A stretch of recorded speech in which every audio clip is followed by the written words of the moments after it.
Eu quero que você abra comigo a sua Bíblia, em Hebreus, capítulo 6. Nós vamos falar nesta noite sobre as âncoras da alma, de como é importante nós termos âncoras em nós mesmos, de nós termos em nós fundamentos, certezas, de nós podermos contar com aquilo que tem sido posto e colocado em nós diariamente pela ação do Espírito Santo de Deus, pelo poder da palavra do Senhor. Hebreus capítulo 6, versículo de número 9. Depois que o escritor faz um resumo sobre a situação daquele que recai, daquele que não mantém firme o propósito de Deus, sobre aquele que não consegue dar o retorno, ele expõe algumas coisas muito importantes sobre a nossa fé, a nossa esperança nas promessas de Deus. Ele diz assim no versículo de número 9: mas de vós, ó amados, esperamos coisas melhores e coisas que acompanham a salvação, ainda que assim falamos. Porque Deus não é injusto para se esquecer da vossa obra e do trabalho e do amor que para com o seu nome mostraste enquanto servistes aos santos e ainda servis. Mas desejamos que cada um de vós mostre o mesmo cuidado até o fim, para a completa certeza da esperança. Para que vos não façais negligentes, mas sejais imitadores dos que pela fé e paciência herdam as promessas. Porque quando Deus fez a promessa a Abraão, como não tinha outro maior por quem jurasse, jurou por si mesmo, dizendo: certamente abençoando-te abençoarei, e multiplicando-te multiplicarei. E assim, esperando com paciência, alcançou a promessa. Porque os homens certamente juram por alguém superior a eles, o juramento para confirmação é para eles o fim de toda a contenda. Por isso, querendo Deus mostrar mais abundantemente a imutabilidade do seu conselho aos herdeiros da promessa, se interpôs com juramento, para que por duas coisas imutáveis, nas quais é impossível que Deus minta, tenhamos a firme consolação, nós os que pomos o nosso refúgio em reter a esperança proposta, a qual temos como âncora da alma, segura e firme, e que penetra até o interior do véu, onde Jesus, nosso precursor, entrou por nós, feito eternamente sumo sacerdote, segundo a ordem de Melquisedeque. Podemos assentar.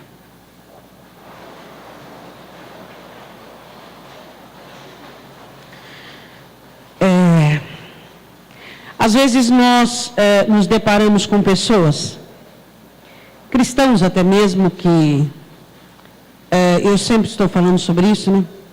Que tem em si uma certa dificuldade de assumir as suas responsabilidades, os seus papéis funcionais em sua história, em sua vida, em todo o curso do qual Deus planeja para ele. O escritor começa a falar sobre, e ele diz no versículo 19, que nós temos uma âncora da alma, que ela é segura e firme, e que penetra até o interior do véu. Ele faz aqui uma lembrança sobre o Santíssimo e sobre o santuário, onde a população, o povo, ficava separado de Deus. E no Santíssimo a glória manifestava, e no Santíssimo o fogo descia, e no Santíssimo Deus falava, e no Santíssimo aqueles que ali estavam, o sacerdote, o via.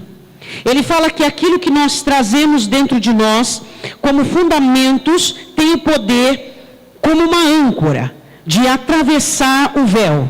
O véu se rasgou de alto a baixo, e ele diz: atravessa o véu, qualquer barreira, qualquer impedimento, e chega no céu, ao trono de Deus. Então vamos visualizar algo. Você aqui e a sua âncora diante do trono de Deus.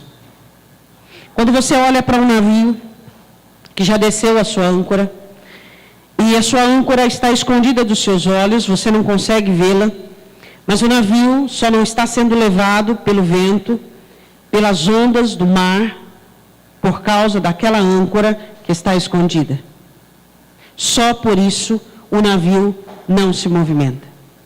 Quando o escritor fala que de nós sai uma âncora que penetra o céu e vai ao trono de Deus, o que te mantém firme nesta terra, o que te mantém posicionado, o que te dá segurança, o que faz você buscar em Cristo o seu refúgio, é essa âncora que você lança da terra diante do trono de Deus.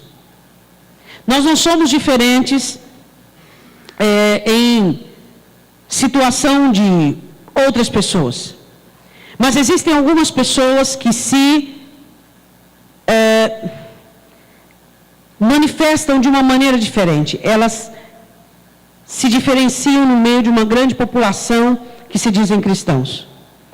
É uma minoria que, quando elas estão chorando, elas continuam confiando.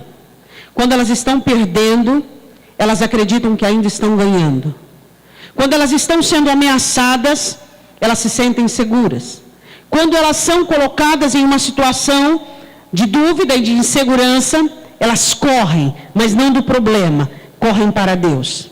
Uma grande minoria da igreja tem aprendido a confiar no Senhor. Uma grande minoria da igreja tem aprendido a diferenciar religião de uma fé verdadeira e única no Senhor Jesus Cristo. Uma pequena minoria tem acreditado, tem confiado e tem aprendido a separar Deus de todo esse universo de problemas, de toda essa circunstância caótica que o ser humano está sujeito a viver. Uma pequena minoria dos cristãos tem aprendido a lançar com muita força, com muita determinação as suas âncoras. É muito fácil você jogar algo para baixo, por causa da força da gravidade. Mais difícil é você jogar algo para o alto. Você precisa acertar alvos. Você precisa ter condições e forças de lançar. Uma pequena minoria tem conseguido da terra lançar até o trono de Deus âncoras que servem de segurança, de firmeza, que os ajudem, que dê a eles estabilidade. Porque o que não falta neste mundo é instabilidade. O que não falta nesta terra são movimentos que te deixarão confusos, abatido, entristecido, amargurado, com desejo de retornar, sem saber para onde ir e o que fazer. Na terra não falta motivos para que nós sejamos conduzidos pelas circunstâncias e situações. Então cabe a nós ouvirmos a palavra e recebermos o poder da palavra de Deus, que nos aconselha a lançarmos âncoras que saem da terra, que saem do nosso coração, que atravessam o véu e se encontram diante do trono de Deus. E as pessoas olham para você em meio à tempestade, em meio à angústia, em meio ao problema, e você continua firme. Não é porque você é mais inteligente, e não é porque você... Não. É porque você tem uma âncora que sai daqui e vai até lá. E neste texto eu quero ressaltar 3 âncoras. Eu quero falar no versículo de número 9 sobre companheiros da salvação. A minha salvação deve ter companheiros e a sua salvação deve ter companheiros. Às vezes nós achamos que somos salvos e ponto. Somos salvos e não conhecemos mais nada, somos salvos e não nos interessamos por mais nada, somos salvos e não buscamos mais nada, somos salvos e não nos inteiramos de mais nada. A importância de nós buscarmos companheiros para a nossa salvação. Ele diz assim no versículo 9: mas de vós, ó amados, esperamos coisas melhores. Diga: Deus espera algo melhor de mim. Deus espera algo melhor de mim do que foi ontem. Deus espera algo melhor de você do que foi o mês passado, o ano passado. Deus espera sempre que os seus filhos estejam melhorando, que a fé deles melhore, que a inteligência, sabedoria, conhecimento, destreza, habilidade, discernimento, tudo venha a melhorar, que o estado de seus corações melhore, que suas mentes consigam melhorar. Deus espera que nós estejamos num processo de melhora, cada vez mais. De vós, ó amados, esperamos coisas melhores, ou seja, o escritor diz coisas que acompanham a salvação, ainda que assim falamos. Diga glória a Deus. Versículo 10, porque Deus não é injusto. Diga amém. Nenhum esforço seu, nenhum trabalho seu, nenhum sacrifício seu, nenhuma abnegação sua cairá em terra se foi feita no Senhor. Tudo que você fez no Senhor terá a sua recompensa. E ele diz assim: Deus não é injusto para se esquecer da vossa obra, do trabalho e do amor para com que o seu nome mostrastes, enquanto servistes aos santos e ainda servis. Eu quero falar do trabalho, do esforço que acompanha a salvação. Eu quero falar da dedicação do cristão. Eu quero falar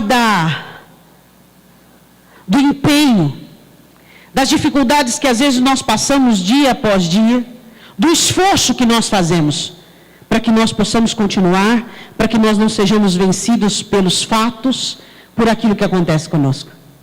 Porque muitas coisas ruins já aconteceram com você.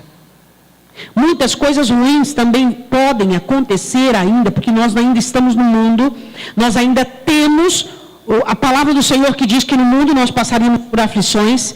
Então nós precisamos ter esforço, trabalho, obras que acompanhem a salvação. Eu quero que você vá comigo em Juízes capítulo 11, deixando a sua Bíblia aberta em Hebreus 6. Juízes 11. Marca aí Hebreus 6 e vá comigo em Juízes 11. Eu quero falar de um homem que não se negou ao trabalho, de esquecer, de perdoar, de se desvencilhar do que foi. Você sabe que, eu sempre explico isso para vocês, que o que impede o cristão, que o que cria empecilho para o cristão não é o que acontece hoje nem agora. O problema da sua vida não é o que está acontecendo agora com você. O problema da sua vida foi o que aconteceu ontem, que você não administrou, que você não soube se livrar dele, que você não soube tratá-lo devidamente.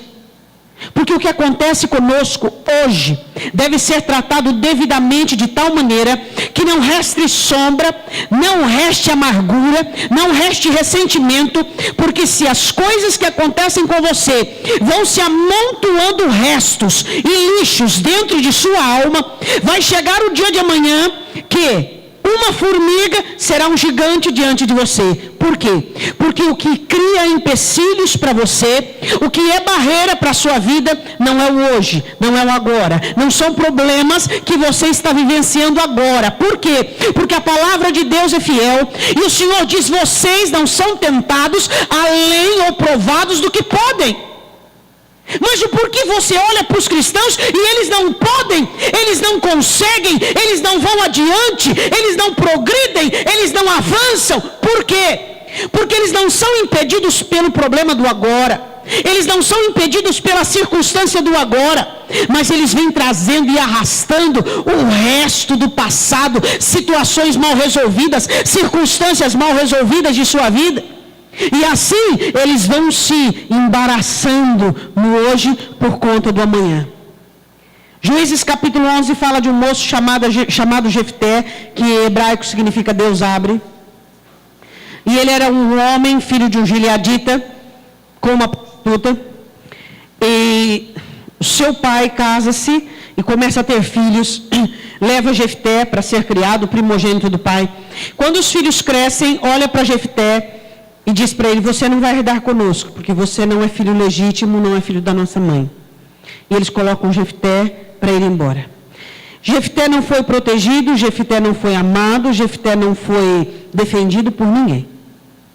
Jefté sofre o seu passado e ele não tinha culpa. Ele tinha culpa que o pai tinha buscado uma prostituta para ter um filho, ele não tinha culpa disso. Ele não tinha culpa o porquê ele tão amoroso. A Bíblia fala dele como homem, a Bíblia diz assim, um adjetivo para ele, que ele era valoroso. Um homem de valores, um homem corajoso, e ele não tinha culpa. Mas ele vai embora. E com ele se aglomera algumas pessoas de mal com a vida, algumas pessoas que viviam ilegalmente. Mas um dia, o povo de Deus precisa de Jefté. Porque não havia um homem com coragem em todo o Israel. E apenas Jefité tinha condições de livrar Israel do inimigo. Sabe, irmãos, às vezes muitas oportunidades acontecem na sua vida, portas abertas, coisas novas, e você não consegue entrar por elas, você não consegue assumi-las, porque você está preso ao passado. O passado que você não consegue esquecer, o passado que você não consegue perdoar, as situações que você não consegue resolver, já foi. Já foi. A sua fé, ela não deve ser uma fé apenas para o presente. Sua fé tem que ter o poder de arrancar você do passado, de te sustentar no presente e de te conduzir para o futuro. Que fé é essa que os cristãos conhecem? Que é uma fé totalmente utópica.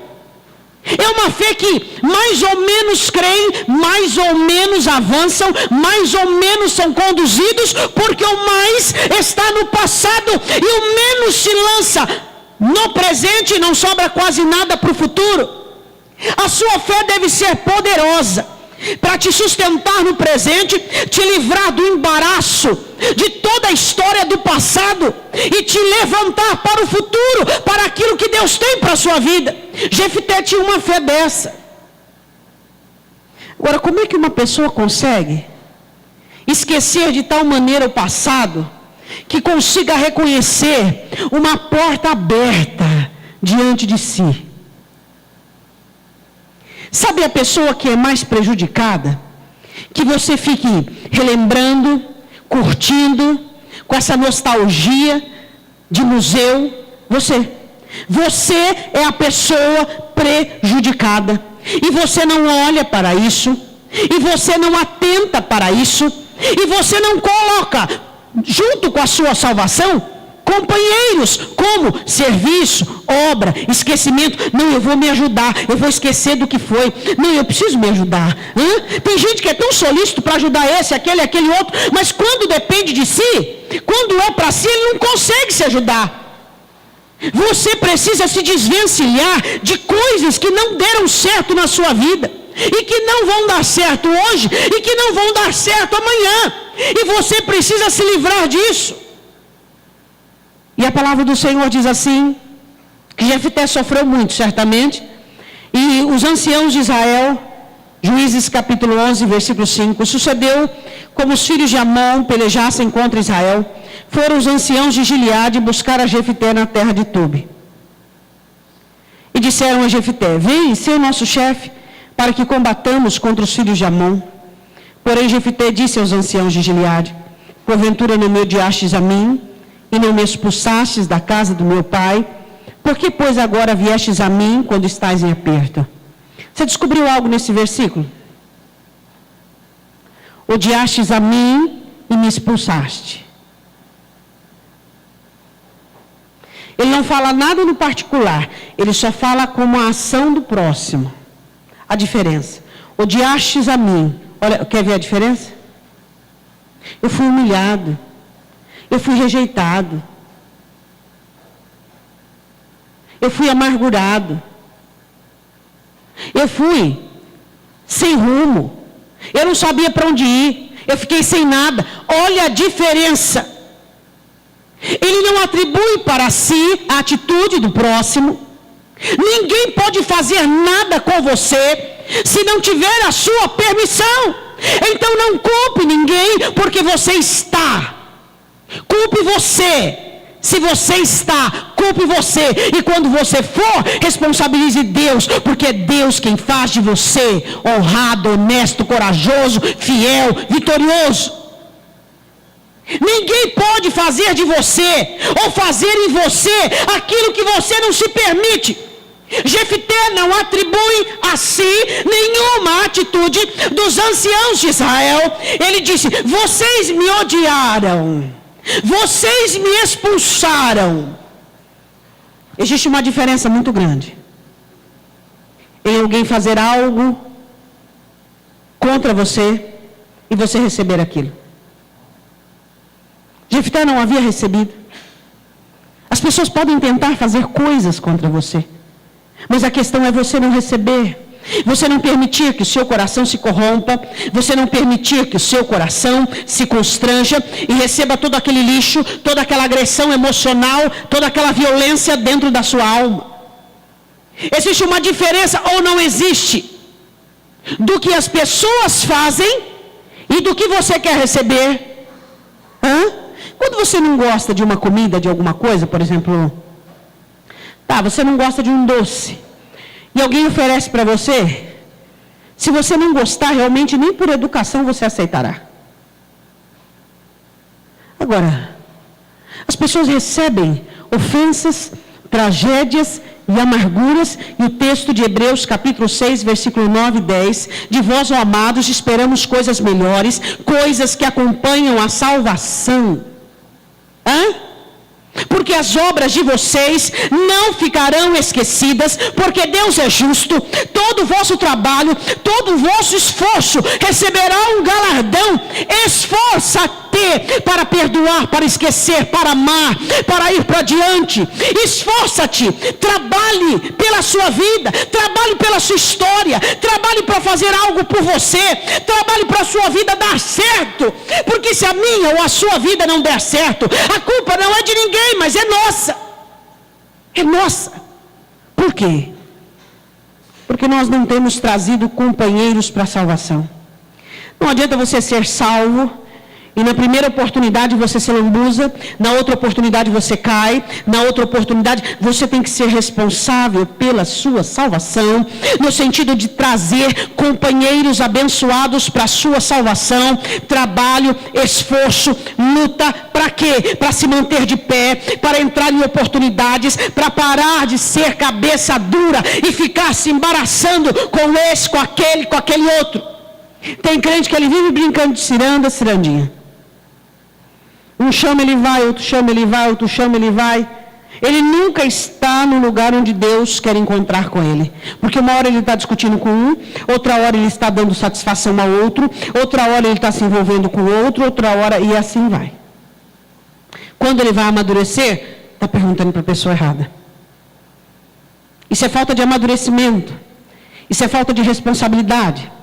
Isso é falta de nós atermos e concluirmos a nossa vida. Eu preciso crescer. Porque se eu não crescer, Deus não vai me tratar como gente grande. Gente grande recebe alimento sólido. Gente grande administra coisas. Gente grande recebe bênçãos maiores. E eu preciso ser adulto. Diga amém. Ele atribui aos anciãos, vou ler de novo, versículo 7. Não me odiastes a mim, não me expulsastes da casa do meu pai. Por que, pois, agora viestes a mim quando estáis em aperto? Agora que vocês precisam de ajuda, vocês me procuram. E disseram os anciãos de Gileade a Jefté, por isso tornamos a ti, para que venhas conosco e combatas contra os filhos de Amon, e nos sejais por chefe sobre todos os moradores de Gileade. Então Jefté disse aos anciãos de Gileade, se me levardes de volta para combater contra os filhos de Amon, e o Senhor vos der de diante de mim, então eu vos serei por chefe. Disseram os anciãos de Gileade e Jefté, o Senhor será testemunha entre nós, e assim faremos conforme a tua palavra. Assim Jefté foi aos anciãos de Gileade, e o povo pôs por chefe e príncipe sobre si. E Jefté falou todas as suas palavras perante o Senhor em Mispá. Você vê a história de alguém que não tinha passado. Você não pode ter passado. Você não pode ter coisas que te embaraçam hoje, coisas que te amarram hoje. Você não pode ter sentimentos que foram, situações que foram. Você precisa aprender a se desvencilhar do que foi. Suas vitórias dependem disso. Tem gente que quer vitória só aqui. Porque quando você realmente quer vitória, você tem âncoras que atravessam o véu, que vai ao trono de Deus e que ali está para te firmar. Dizendo, espera um pouquinho, essa é uma chance, é uma oportunidade que Deus está me dando, de restauração, de renovo, de encontro. Eu não posso permitir que aquilo que foi me impeça daquilo que será. Eu preciso me posicionar, eu preciso me colocar, eu preciso buscar aquilo que é melhor. O melhor está em Deus e eu preciso isso para a minha vida, em nome de Jesus. Diga glória a Deus. Volta comigo em Hebreus rapidinho, capítulo 6. Eu quero falar sobre a segunda âncora. A primeira âncora, eu falo sobre trabalho e esforço. Eu não falo sobre o sofrimento, meu irmão. Tem gente que o trabalho dele, o esforço dele é sofrimento. Eu não estou falando de sofrimento, Deus não te chamou para sofrer. Eu falo do trabalho e do esforço de você optar por coisas melhores, que acompanham a salvação, coisas que te colocam no lugar onde Deus quer você. É disso que eu falo. Eu falo de posicionamento, eu falo de conduta, eu falo de você abrir os olhos para as oportunidades que Deus tem e não permitir que as coisas que foram impeçam aquilo que virão. Eu falo de uma fé que te sustenta no presente, que limpa o teu passado e que te alavanca para o futuro. É disso que eu falo. Esqueça, acabou, já foi, apaga da sua vida. Primeira âncora que você tem que ter na sua alma: trabalho e esforço. Para lutar, para fazer as coisas darem certo. Não ficar lamentando, chorando, sofrendo. Seu sofrimento não vai dar em nada se você não fizer o que é certo. Agora eu quero falar no versículo 11, Hebreus 11, capítulo 6, versículo 11. Quero falar sobre a segunda âncora. Abriram? Mas desejamos que cada um de vós, versículo 11, mostre o mesmo cuidado até o fim, para a completa certeza da esperança, para que vos não façais negligentes, mas sejais imitadores dos que pela fé e paciência herdam as promessas. Eu quero ficar com o versículo 11 e a parte A do versículo 12, para que não vos façais negligentes. Diga o mesmo cuidado até o fim. As coisas não devem ficar cada vez melhor? Não seria ideal e correto se um casamento ficasse cada vez melhor? Você, em Cristo, tornar-se cada vez melhor? Eu quero falar sobre ser o mesmo cuidado, a mesma diligência, os mesmos princípios, a mesma habilidade, a mesma. Quantas vezes você olha para um cristão e ele inicia sua fé de uma maneira tão robusta, de uma maneira com tanto afinco, com tanta sensatez, com tanta dedicação, e aí você percebe o declínio dele. Onde ele se perdeu? O que aconteceu com ele? Será que ele ficou olhando para a direita e para a esquerda? Será que ele esperava agradar alguém? Será que ele não se converteu a Cristo, mas à religião? Será que ele não tem tido momentos a sós com o Senhor que o faça fortalecer-se? Será que ele não entende que ele precisa ter o mesmo cuidado que ele teve no princípio, o mesmo zelo, a mesma dedicação? Será que ele entende que a âncora que ele precisa é a prudência e ser o mesmo, e ser constante? Essa é a âncora que o manterá firme. As mesmas armas que te trouxe até aqui, se você é alguém de vitória e de sucesso, é as mesmas armas que te levarão até onde você quer chegar. Não acha que Deus vai trazer algo diferente, algo novo, um anjo, alguma coisa tipo assim misteriosa? Você chegou aqui porque você teve uma fé em Cristo.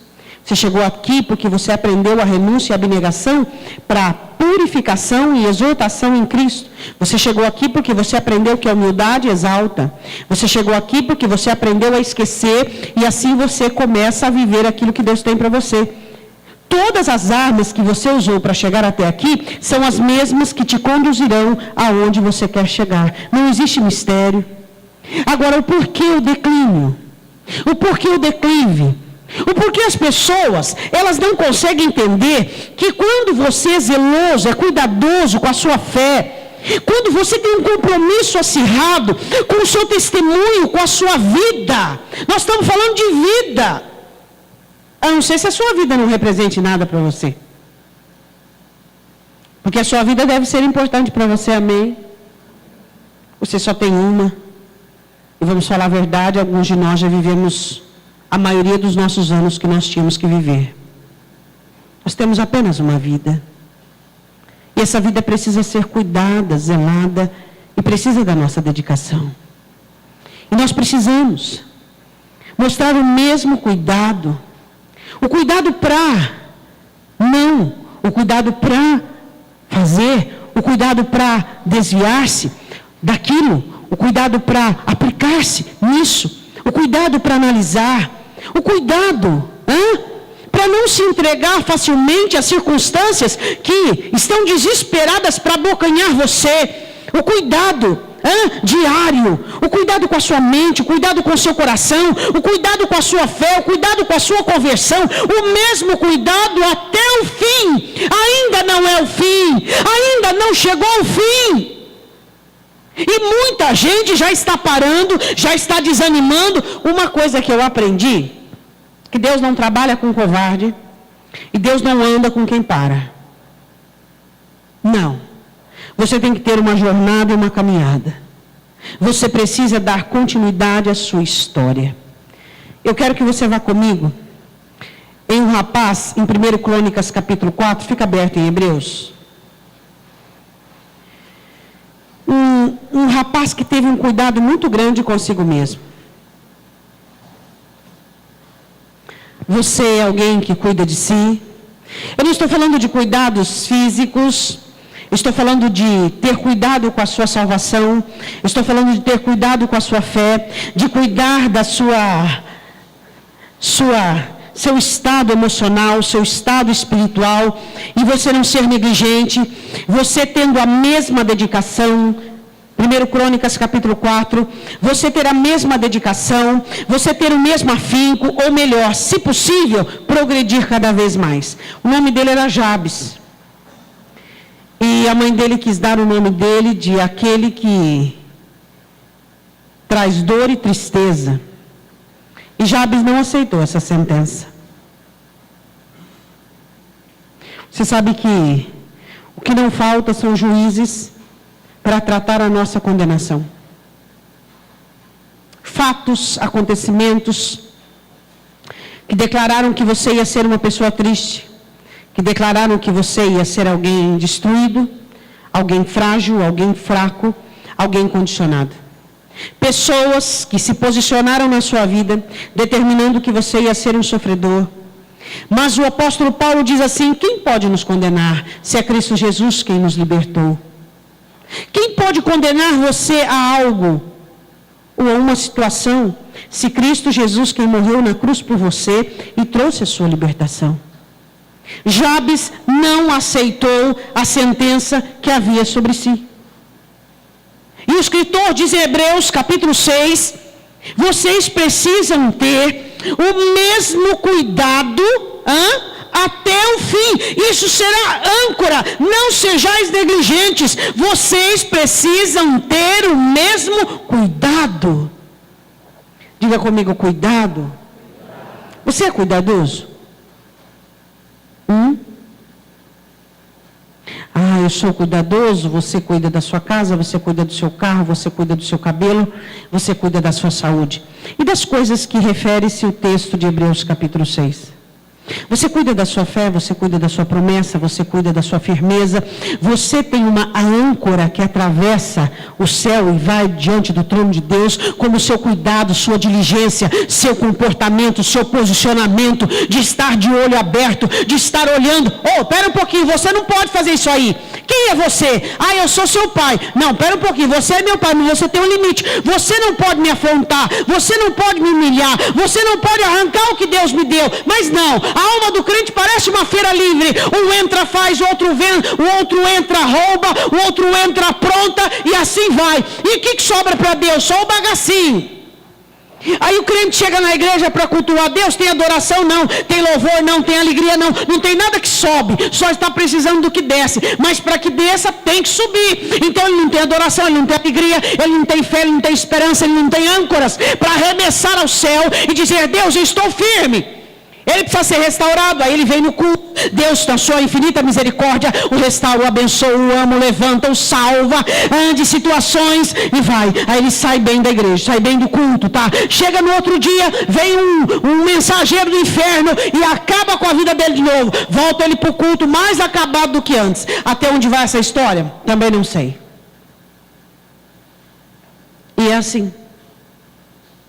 E é assim que acontece.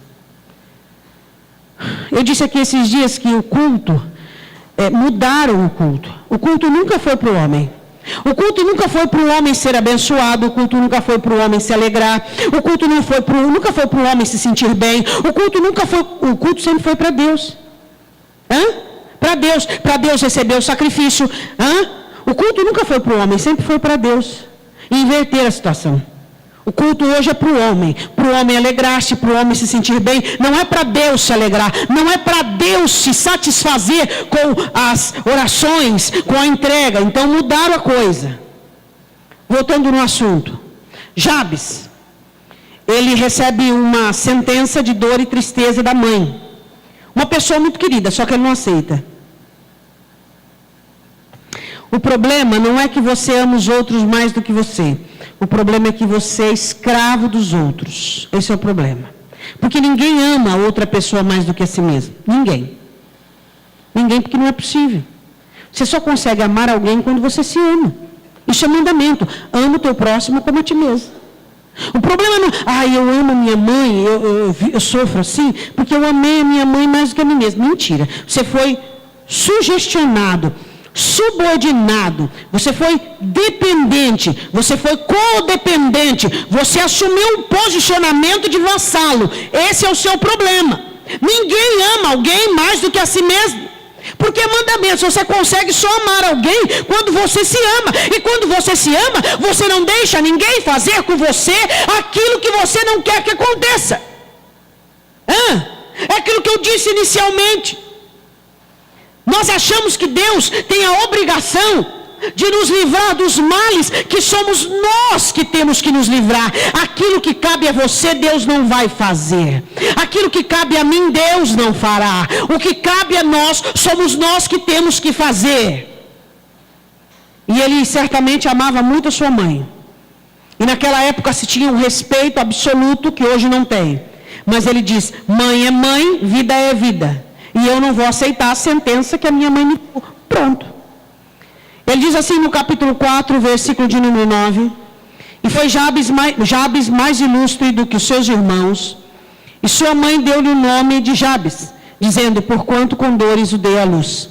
Porque Jabes invocou o Deus de Israel, dizendo, se me abençoares muitíssimo, e os meus termos ampliares, e a tua mão for comigo, e se fizeres que do mal não seja afligido, e Deus lhe concedeu o que tinha pedido. Âncoras. Primeiro, a de Jefté. Âncoras que saem da terra e atravessam esse sistema humano e chega até o céu. A âncora de Jefté, trabalho, dedicação, esquecimento do passado, posicionamento no hoje, no agora. A âncora de Jabes, eu preciso ter cuidado de mim. Eu preciso cuidar de mim. Eu preciso cuidar da minha alma. Eu preciso cuidar. Quando você se converteu, você tinha cuidados com a sua salvação, cuidados com a sua fé, cuidados com aquilo que Deus tinha. Depois, conforme o tempo foi passando, foi tornando tudo comum, você foi perdendo tudo. O diabo é ladrão, Diga, o diabo é ladrão. Mas ele só rouba quem não cuida do que tem. Sabia? Não acusa o diabo, não. Você é ladrão, miserável. Você roubou o que Deus me deu. A alegria, a fé, a palavra. A palavra diz lá que você rouba a semente. Ladrão, miserável. Não. O diabo é ladrão, mas ele só rouba o que não é guardado nem cuidado. Então a culpa cai de novo em quem?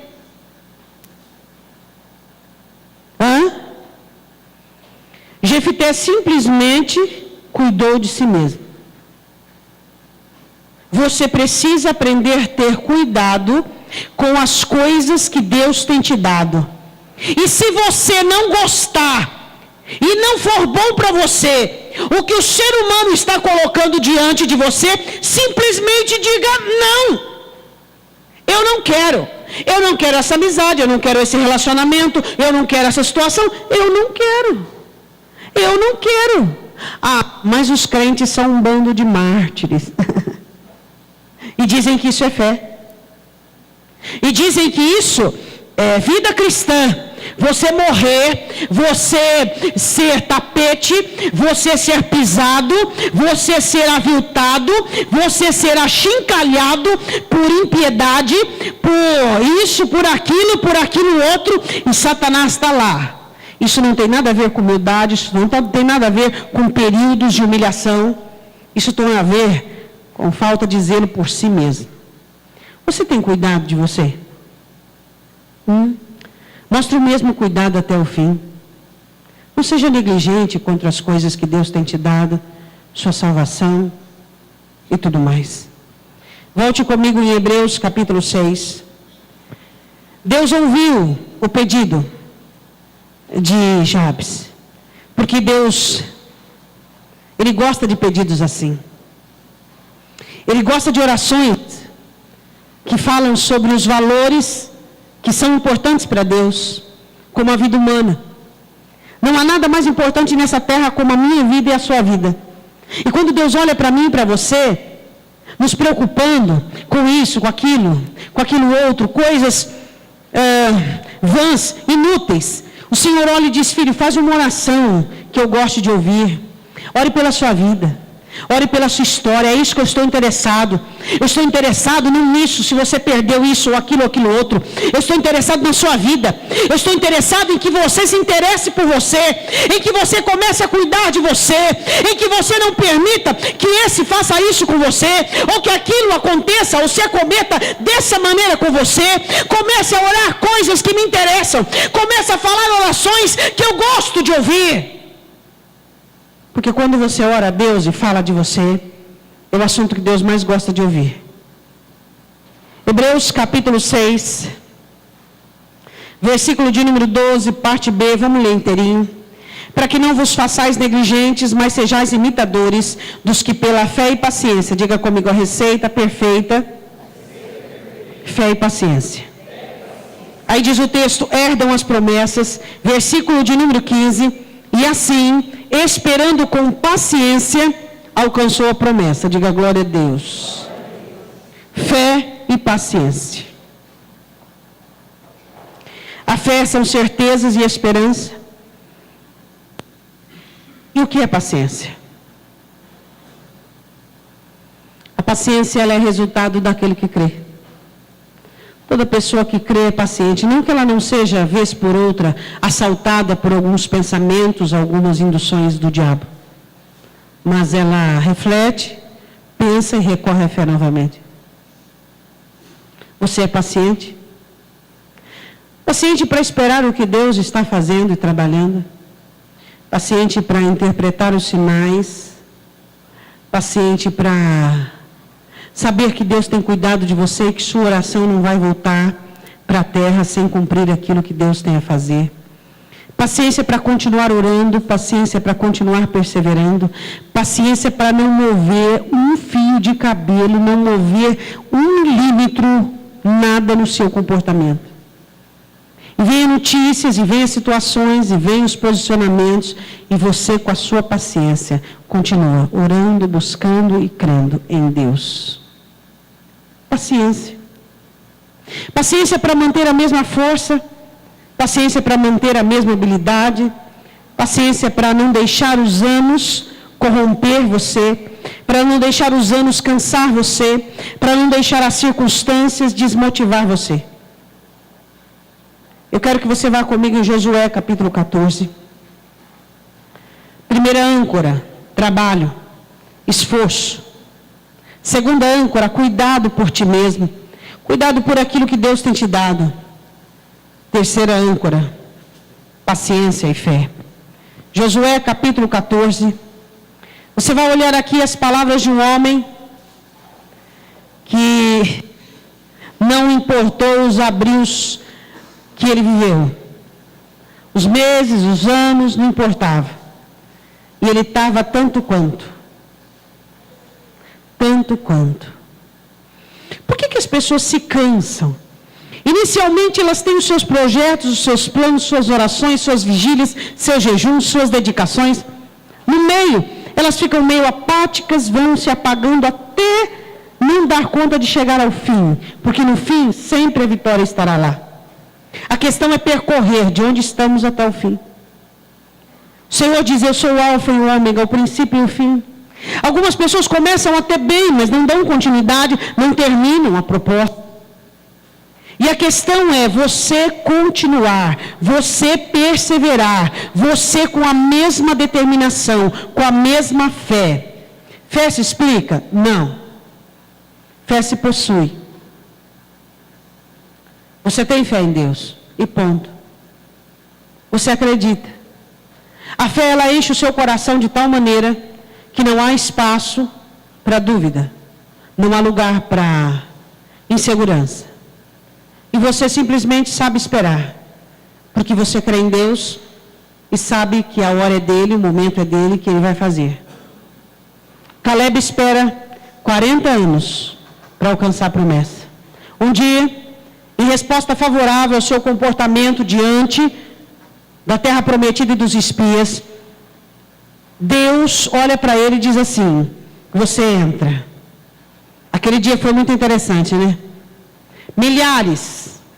Não entra, não entra, não entra, não entra. Josué entra. O sacerdote entra. Caleb entra. Só os 3. E ele esperou 40 anos para possuir a terra. 40. E você espera um mês, você espera um ano, você espera 2 anos e você fica cansado e você fica desmotivado. E nesses 2 anos você já mudou a sua oração 1.500 vezes. Você já mudou o seu comportamento. Onde estão as obras de Deus na vida dos homens? Eu respondo essa pergunta com uma outra pergunta. Onde está a fé e a paciência daqueles que buscam a Deus? Onde está? Se não tem fé, não tem paciência, não tem obra conclusa. Não tem. Você tem que ter fé e ter paciência. E saber esperar. E saber confiar. Como é que acontece o milagre? Do nada? Não. O milagre acontece quando ele é gerado. Milagre é fabricado. Você tem que gerar o seu milagre. E milagre você precisa dele quando não tem nenhuma saída, nenhuma solução. Não tem jeito. Aí que você precisa de um milagre. E nós cremos em milagres. Diga amém. Nós cremos em milagres. Porque nós cremos em Deus. Porque nós confiamos no impossível. Porque nós temos certeza que somos cuidados por Deus. Não somos pessoas jogadas no mundo, vivendo a esmo. Nós somos guardadas e protegidas pelo Senhor. E a Bíblia diz em Josué capítulo 14, versículo de número 7. Ele diz assim, 40 anos tinha eu, quando Moisés, servo do Senhor, me enviou a Cades Barneia, a espiar a terra, e ele trouxe resposta como sentia no meu coração. Versículo 8 do capítulo 14 de Josué. Mas os meus irmãos que subiram comigo fizeram derreter o coração do povo. Eu, porém, perseverei em seguir ao Senhor meu Deus. Então Moisés naquele dia jurou, dizendo, certamente a terra que pisou o teu pé será tua, e de teus filhos em herança perpetuamente, pois perseverastes em seguir ao Senhor meu Deus. E agora eis que o Senhor me conservou em vida. Como disse, 45 anos são passados desde que o Senhor falou esta palavra a Moisés, andando Israel ainda no deserto, e agora, eis que hoje tenho já 85 anos, e ainda hoje estou tão...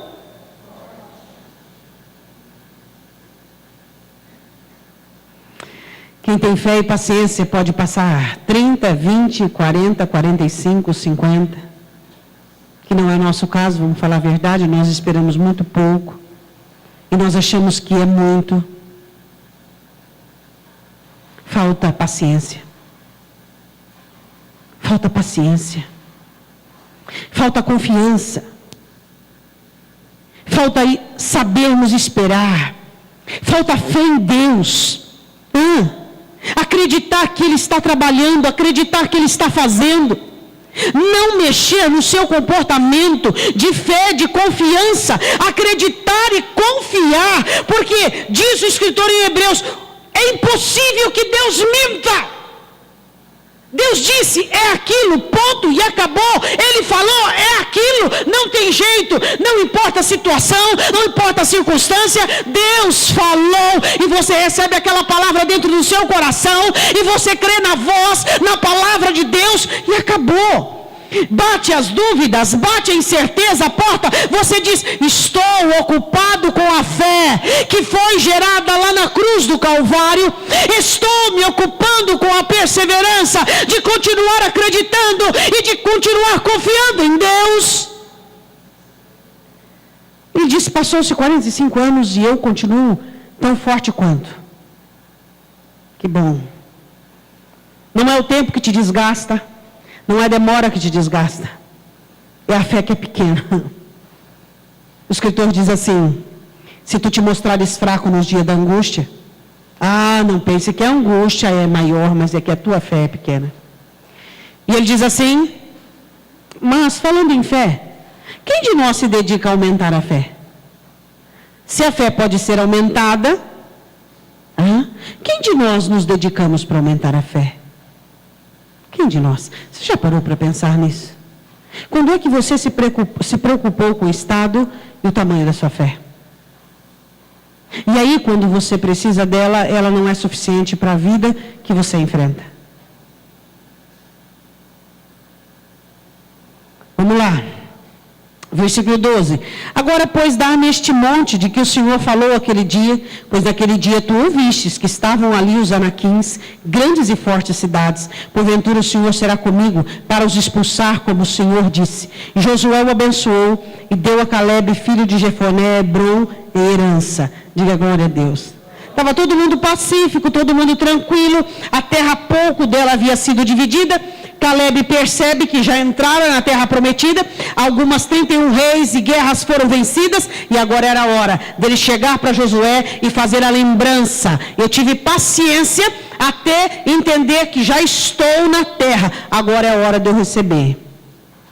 Fé e paciência. Fé para você continuar perseverando com a mesma força e paciência. Você tem essa âncora?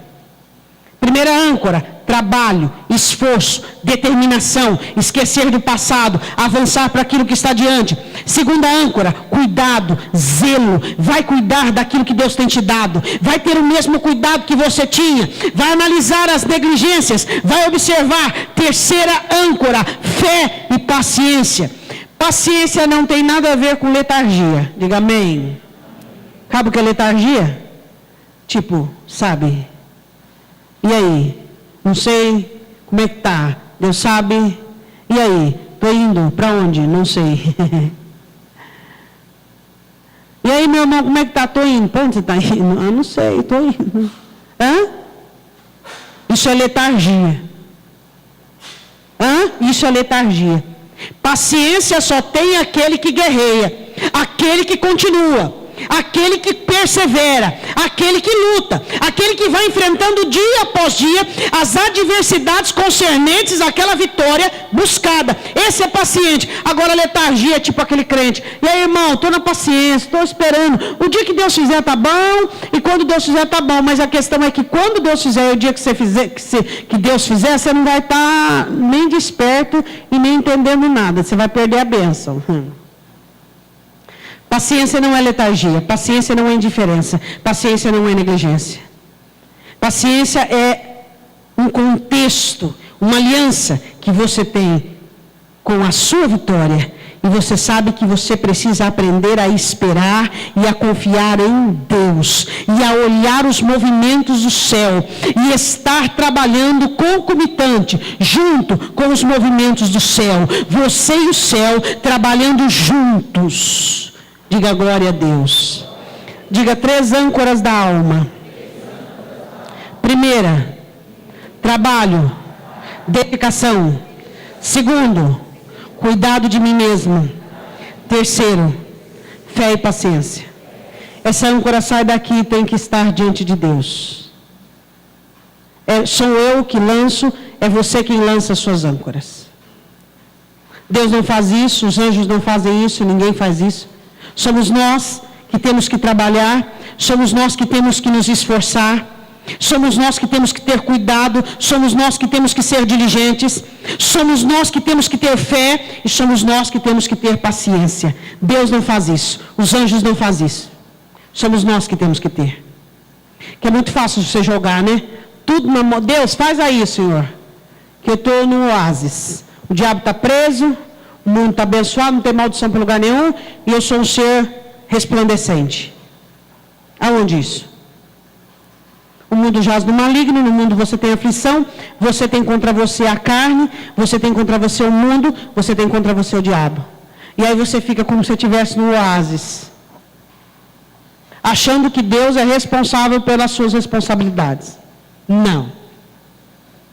Nós precisamos nos despertar e lançarmos as nossas âncoras para que nós possamos estar firmes, para que nós possamos contar com o apoio, misericórdia e a graça de Deus. Diga amém.